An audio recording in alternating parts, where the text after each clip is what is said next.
వాళ్ళందరూ ఉన్నారట, మాకేమీ బాగోలేదు స్వామి, మరింత దేవుడు మా ఊర్లో ఉంటే మాకు అన్ని బాగుండాలి కదా, మాకేం బాగోట్లేదు, ఈతి బాధలు ఎక్కువైపోతున్నాయి, పెళ్లిళ్ళు అవ్వట్లేదు, ఉద్యోగాలు రావట్లేదు, మరి స్వామి వారు ఉండి మాకు ఏం చేస్తున్నాడు స్వామి అని మనం ఖచ్చితంగా అడుగుతాం.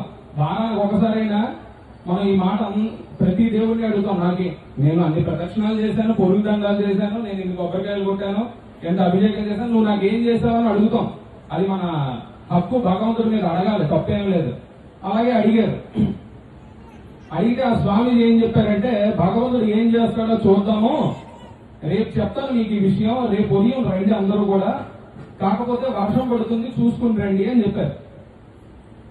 మరుసటి రోజు ఉదయం అందరూ తయారైపోయారు, రావడానికి గుడి దగ్గరికి రావడానికి తయారైపోయారు. స్వామీజీ చెప్పిన టైం కూడా వచ్చేసింది, ఎండ వచ్చేసింది, బాగా ఎండగా ఉంది, వర్షం పడే సూచన అన్నది లేదు. అది ఎండాకాలం, వర్షం పడే సూచన లేదు, వర్షాకాలము కాదు.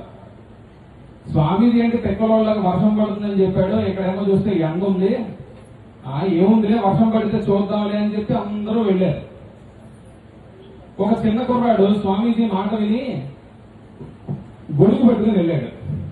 ఎండగా ఉంటే గొడుగు ఎందుకు పట్టుకొచ్చాడు, స్వామీజీ చెప్పాడు వర్షం పడుతుందని, అంతే, ఇంకొక మాట లేదు. మన సొంత ఆలోచన చేయకూడదు. అప్పుడు దేవుడు చెప్పినప్పుడు, దేవుడి దగ్గర అర్చకుడు చెప్పినప్పుడు మన సొంత ఆలోచనలు అక్కడ చేయకూడదు.